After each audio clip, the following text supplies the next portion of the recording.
The shimmer of 100,000 crystals hanging from the ballroom ceiling was nauseating. Nadia steadied the silver tray in her hands, the champagne flutes clinking a nervous, high-pitched song against one another. She felt immense in her light blue maid's dress, a slow-moving planet in an orbit of sleek, glittering asteroids. The men were carved from shadow and steel, their bespoke suits whispering of wealth that didn't need to shout. The women were blades, their laughter sharp and their jewelry throwing daggers of light. Nadia kept her eyes down, focused on the polished marble floor, her white apron a stark, humble flag in a foreign country. Her job was simple: be invisible, be efficient, and for God's sake, do not be clumsy. The last part was the hardest. Nadia wasn't clumsy by nature, but her body, broad and soft, felt amplified in this house of sharp edges and delicate sensibilities. She moved with a deliberate slowness that was often mistaken for awkwardness, a constant negotiation with the space around her. Across the room, she saw him. Takashi Sato. He wasn't the loudest man in the room, or the tallest, or even the most handsome in a classical sense. But the room bent around him. He stood near a window overlooking the sprawling Tokyo gardens, a glass of whiskey in his hand, untouched. His suit was a custom Zegna, the charcoal wool so dark it was almost black, fitting his lean, powerful frame with surgical precision. He was still, a predator conserving energy, his gaze sweeping the room with an unnerving lack of emotion. A sliver of intricate blue and black ink, the scales of a dragon, peeked from the cuff of his left sleeve, a dark promise coiled beneath the pristine white cotton. Nadia felt the weight of his presence like a change in air pressure. Her focus was pulled away by a rising voice, thin and sharp as shattered glass. It was Isabel, Takashi's wife. An American heiress with blonde hair spun into a severe chignon and a body poured into a blood-red gown. She stood before a small, elegantly dressed old woman seated in a velvet armchair. Mrs. Sato, Takashi's mother. "I will not be spoken to that way in my own home," Isabel hissed, her voice a venomous whisper that carried farther than a shout in the suddenly quieting room. "You are a relic, a guest here. You forget your place." Mrs. Sato, her face a roadmap of 70 years, looked up at her daughter-in-law with weary dignity. Her hands, gnarled with age, rested on the silver wolf's head of her cane. "This house was my husband's long before it was yours, child. And honor is not a place. It is a principle." Isabel's perfectly painted face contorted with fury. The mask of polite society slipped, revealing something ugly and spoiled beneath. "You insolent old," her voice trailed off, choked with rage. And then her hand, laden with diamond rings, flew up. The motion was a flash of red silk and glittering stones. Nadia didn't think. She was closer than anyone, her tray of champagne forgotten. Years of working service, of anticipating spills and dropped plates, had honed her reflexes. She moved, her body a shield born of instinct. She stepped directly between the two women, turning her body to cover Mrs. Sato's smaller frame. Crack. The sound was shockingly loud, a whip crack that silenced the string quartet. The force of the slap snapped Nadia's head to the side. Her cheek exploded with a stinging, white-hot fire. The champagne flutes on her tray shuddered, one tipping over and shattering on the marble floor. For a heartbeat, there was absolute silence. The whole world seemed to hold its breath. Nadia could feel the shocked stillness of Mrs. Sato behind her, the old woman's small hand gripping her apron. She could feel the furious, panting breath of Isabel in front of her. She could feel the collective stare of 200 people. Slowly, Nadia straightened up, her cheek throbbing in time with her heart. She didn't look at Isabel. She didn't look at anyone. She simply stood her ground, a silent, unmovable wall. Then, a new silence fell, colder and heavier than the first. It emanated from across the room. Nadia risked a glance. Takashi Sato had not moved from his spot by the window, but he was no longer still. He placed his untouched whiskey glass on a nearby table with a quiet, deliberate click. Every eye in the room swiveled to him as he began to walk. He moved like the room owed him space, his steps unhurried, each one landing with the weight of finality. He wasn't looking at his wife. He wasn't looking at his mother. His dark, impenetrable eyes were fixed on Nadia. The sting on her cheek was nothing compared to the burn of his gaze. He stopped just a few feet away, the scent of his cologne, cedarwood, and something like cold smoke, cutting through the stale air of the ballroom. The silence stretched, thin and tight, until it felt like it would snap. When he finally spoke, his voice was low, almost gentle, yet it carried the chilling authority of a judge passing sentence. "What is your name?" The world tilted on its axis. "Nadia," she whispered, the name feeling foreign on her own tongue. Takashi's gaze flickered for a fraction of a second to the bright red mark blooming on her dark skin, then back to her eyes. He gave a nearly imperceptible nod, an acknowledgement of a debt incurred. Then, he turned his head slowly, his attention finally landing on his wife. The temperature in the room dropped 10 degrees. "Isabel," he said, his tone devoid of all warmth. "The hand that is raised against my mother is no longer welcome in my house." Isabel paled, her arrogance crumbling into disbelief. "Takashi, she was insulting me. You can't be serious. In front of all these people." "The party is over," he announced to the room at large, his voice cutting her off with chilling finality. Two of his men, indistinguishable in their dark suits, materialized at his side. He didn't need to give them an order. They moved toward Isabel. "You will leave. Your things will be sent to you." "You can't do this," she shrieked, her voice finally breaking into raw panic as the men took her arms. "My father will hear about this. You will regret this." Takashi watched, his face a mask of stone, as his wife was escorted from the ballroom, her protests dissolving into the night.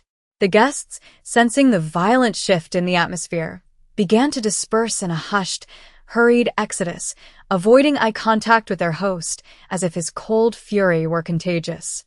Within minutes, the vast room was empty, save for the three of them and the shattered glass on the floor. Mrs. Sato finally let go of Nadia's apron and stepped forward, her movements frail but determined. She took Nadia's hand in her own cool, dry ones.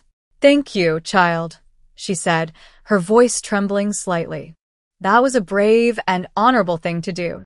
Nadia could only nod, her throat tight.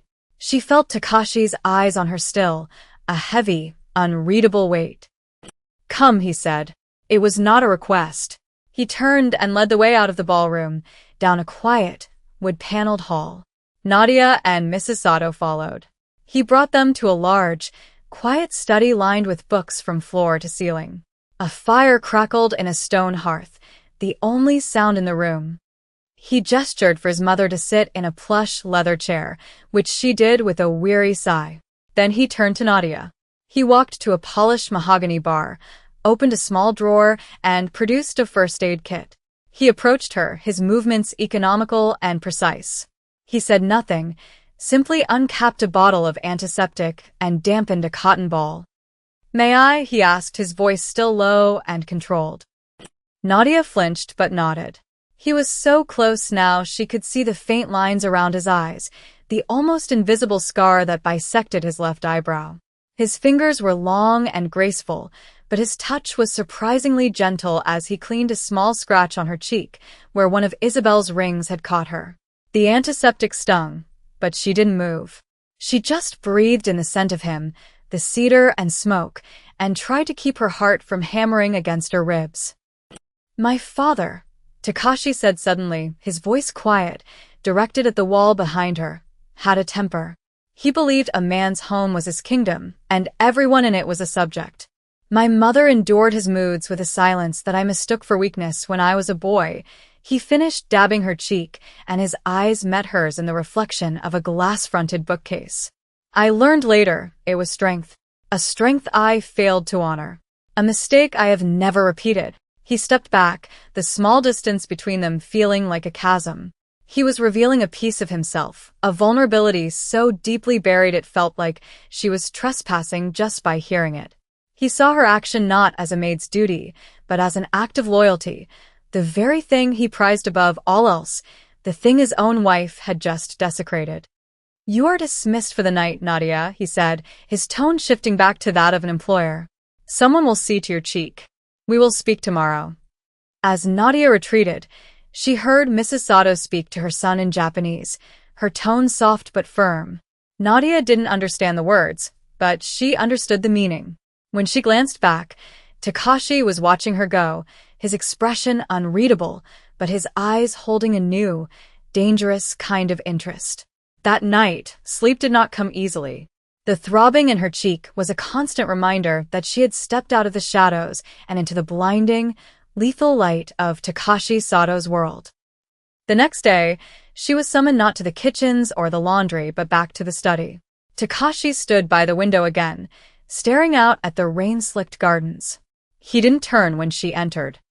"Isabel's family is displeased," he stated, his voice flat. "They are a powerful American family with their own connections. They believe I have brought shame upon them. They do not understand that I have merely corrected an imbalance." He turned to face her. On the desk between them was a thick envelope. "This is a generous severance. More than your contract stipulates. There is also a first-class ticket back to the United States, leaving tonight. My driver will take you to the airport. Your life here is over. It is safer for you this way." Nadia looked at the envelope, then at him. Running was the smart thing to do. Disappearing was the sane thing to do. Her old life, quiet and unremarkable, was waiting for her.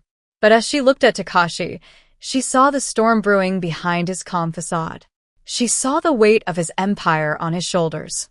And she remembered the look in his mother's eyes, a deep, soul-weary gratitude. Leaving felt like abandoning a post. It felt like cowardice. "My contract is not finished," she said, her own voice surprising her with its steadiness. "I will stay and complete my term of service." A flicker of something, surprise, respect, crossed his face. "That would be unwise, Nadia. My enemies will see this domestic affair as a weakness. They will test my borders. To be near me now is to be in danger." "I'm a maid," she replied, the life feeling thin even to her. "No one is interested in a maid." He held her gaze for a long moment, a silent battle of wills passing between them. He was assessing her, looking for the cracks, for the fear. She refused to let him see it. "As you wish," he said finally, pushing the envelope to the side. "But you will no longer be serving. Your duties are now solely with my mother. You will be her companion. Stay by her side. That is an order."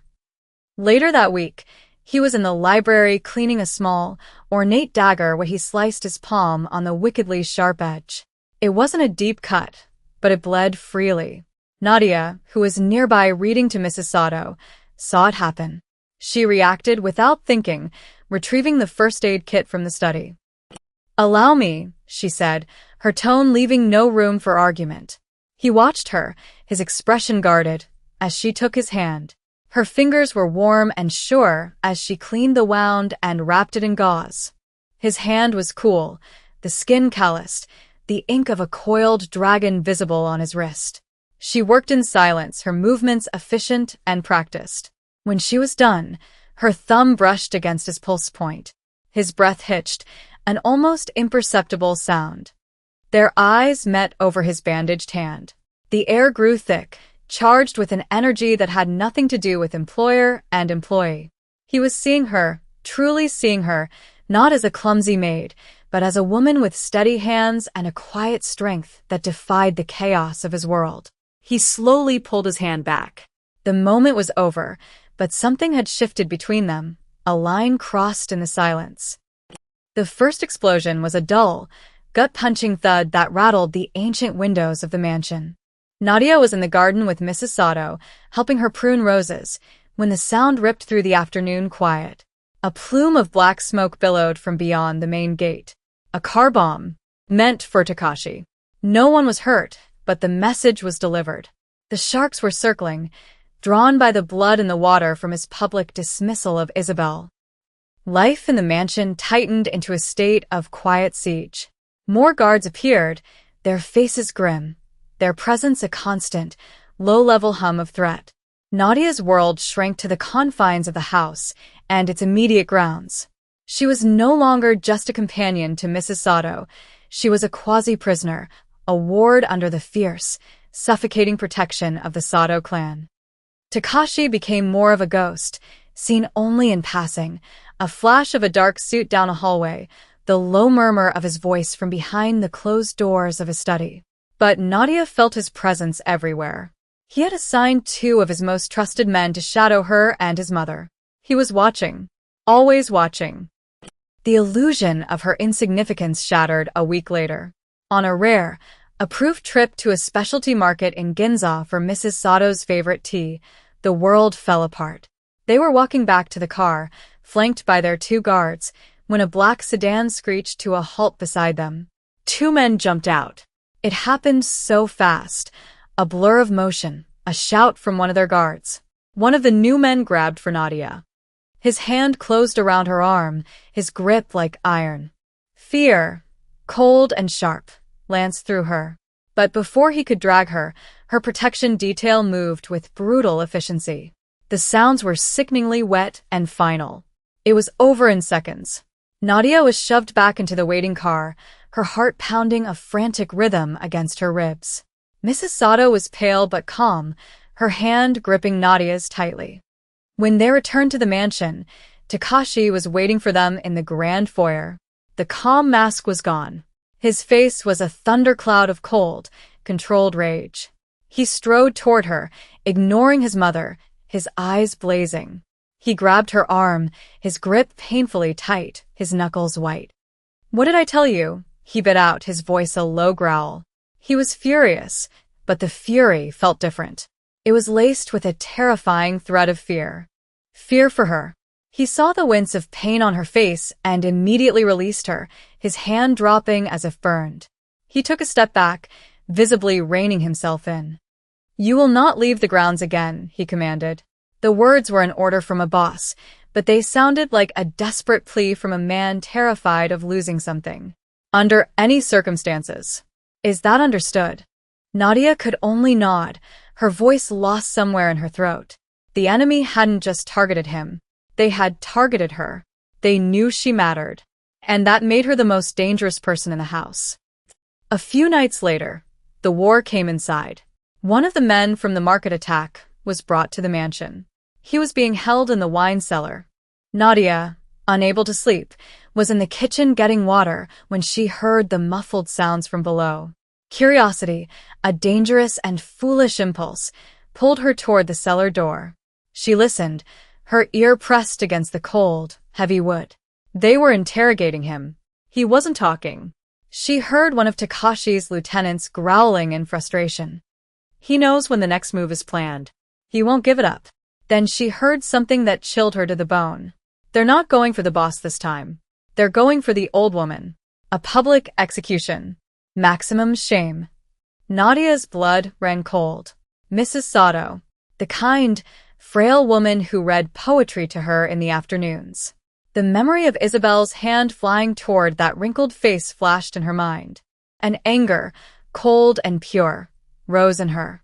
She turned the handle and walked down the stone steps into the cellar. The scene was stark.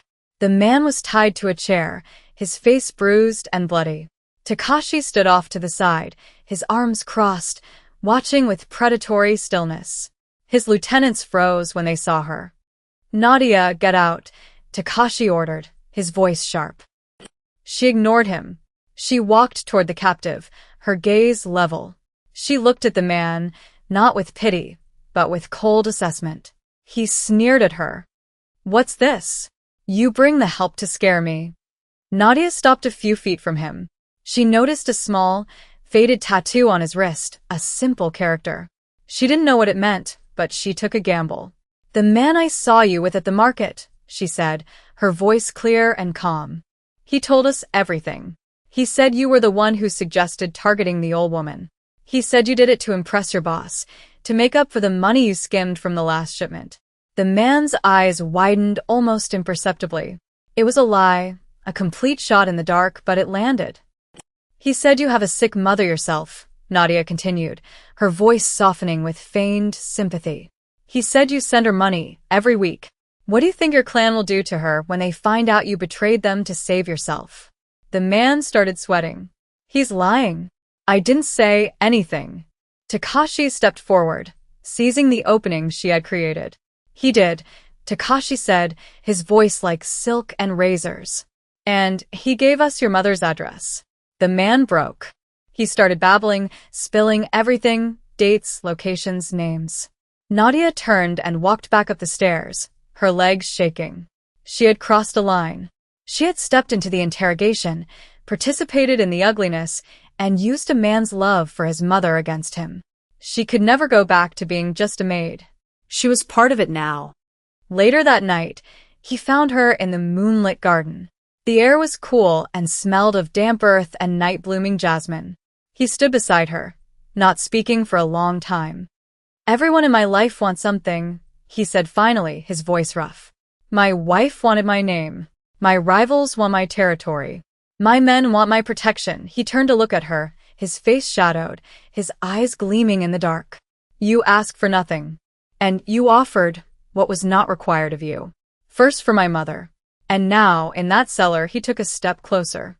That is more dangerous to me than any threat from my enemies. It was not a declaration of love. It was a confession of a different sort, something more raw and honest. It was an admission that her quiet, unexpected loyalty had breached his defenses in a way no army ever could. The information from the captive allowed Takashi's men to intercept the planned attack on his mother. It was a brutal, bloody affair that took place far from the mansion, but the message was sent back to the rival clan. The Sato family was not weak, but the victory was short-lived. Humiliated and furious, Isabel's family made a new, devastating move. They allied with Takashi's rivals, providing them with detailed layouts of the estate, security protocols, and weaknesses. The next attack was not about territory. It was personal. It was aimed directly at her. One evening, as Nadia was preparing for bed in the small, comfortable apartment she'd been given in a separate wing of the estate, she smelled smoke. Not the pleasant smoke from the study's fireplace, but the acrid, chemical stench of something burning that shouldn't be. She opened her door to a hallway filled with thick, black smoke. A fire. They had set a fire to her wing of the house. Panic seized her for a second before training, and instinct took over. Alarms began to blare. She grabbed a wet towel, covered her mouth, and crawled toward the emergency exit. But as she moved through the chaos, a horrifying thought struck her. The fire was too contained, too localized. It was a distraction, a feint. Their real target was never her. It was always his mother. While Takashi's men and the fire crews swarmed the West Wing, the real assault began on the main house. Nadia burst out of the smoke-filled corridor and ran, not away from the danger, but toward its heart. She sprinted through the deserted main hallways, her lungs burning. She had to get to Mrs. Sato. She found her in her bedroom suite, her 2 guards lying unconscious or worse outside the door. Inside, Mrs. Sato was being pulled from her bed by 2 men dressed in black. Nadia didn't hesitate. This way, she yelled, grabbing a heavy silver candelabra from a side table and hurling it at a large vase, creating a loud crash in the opposite direction. The men turned, startled. In that moment of hesitation, Nadia grabbed Mrs. Sato's hand and pulled her toward a hidden door behind a tapestry, a service corridor she had learned about in her first weeks at the mansion. They plunged into the narrow, dark passage. Nadia could hear the men shouting behind them, their footsteps echoing as they gave chase. She ran, half pulling the frail old woman along, her mind racing. She used her knowledge of the house's labyrinthine servant paths, slamming and bolting heavy doors behind them, creating obstacles, buying seconds. They finally stumbled into the main kitchen's large, walk-in pantry, the footsteps of their pursuers close behind. Nadia shoved Mrs. Sato behind a rack of shelves and stood in front of her, her body a trembling but defiant shield. The pantry door swung open. One assassin stood there, a knife gleaming in his hand. Suddenly, Takashi was there, a specter of death at the other end of the kitchen, his gun raised. The assassin saw him and grinned, grabbing Mrs. Sato and pressing the knife to her throat. "Drop it, Sato. or the old woman dies with honor. Takashi's face was ice, his aim steady, but the shot was impossible. It was a standoff. The assassin was focused entirely on Takashi, the ultimate prize. He didn't even register Nadia, the clumsy maid, cowering near the shelves. And in that moment, Nadia acted. Her hand closed around the thick paper of a 50-pound bag of flour on the shelf beside her. It was heavy, awkward. With a grunt of effort, she swung it with all her might. It was not a graceful or heroic move. It was a desperate, clumsy heave. The heavy bag connected with the side of the assassin's head with a dull, solid thud. A cloud of white powder exploded outwards. The man grunted in surprise and pain, his grip on Mrs. Sato faltering for a split second as he stumbled. It was all the time Takashi needed. He didn't fire his gun. He moved. He crossed the kitchen in a silent, lethal blur. There was a swift, economical movement, a sickening crunch, and the assassin crumpled to the floor. The knife clattered harmlessly onto the tiles. The aftermath was a surreal tableau. The air was thick with the smell of cordite and flour. Mrs. Sato was gasping but safe. Takashi stood over the fallen man, his chest heaving slightly. He ignored the sounds of his men storming the house, securing the perimeter. He went to his mother first, his hands gentle as he checked her for injuries, his voice a low murmur in Japanese. Once he was certain she was unharmed, he turned. He looked at Nadia. She was standing amidst the mess, covered from head to toe in a fine white dust, her light blue uniform barely visible. She was shaking, her adrenaline finally crashing. He walked toward her, his dark suit now smudged with white. He stopped directly in front of her, and in full view of his most loyal men who had just entered the kitchen, he reached out. His fingers, impossibly gentle, brushed the flour from her cheek, the very same cheek Isabel had struck what felt like a lifetime ago. He didn't smile. He didn't offer words of comfort. He looked into her eyes and made a declaration far more profound than any whispered promise of love. "You are Sato," he said, his voice quiet but absolute. It wasn't a question or a proposal. It was a statement of fact, a claim, a pronouncement. In his world, it was the highest honor he could bestow. She was no longer other. She was his. The cost of that night was etched into the silence of the following dawn. The rival clan was broken, but Takashi's own organization was wounded, his resources strained. His alliance with Isabel's family was shattered, the political fallout a storm he would have to navigate.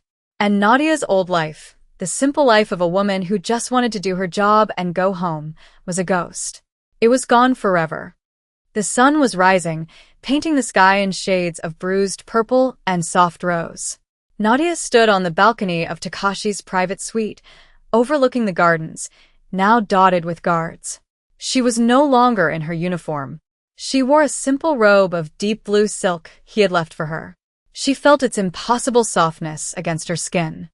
He came to stand beside her, a space of respectful silence between them. He held 2 cups of tea. He offered one to her. She took it, her hand perfectly steady. "Nadia," he said. Just her name. But the way he said it was different now. It held the weight of everything that had happened. The slap, the interrogation, the fire, the flower.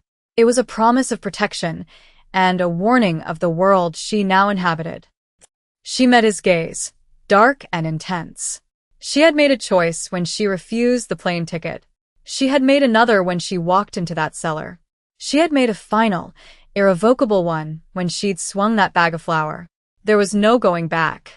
Lifting the delicate porcelain cup to her lips, she took a slow, deliberate sip. The tea was hot and bitter and sweet, all at once. She was no longer a guest here, no longer invisible. She was here, and she was not running.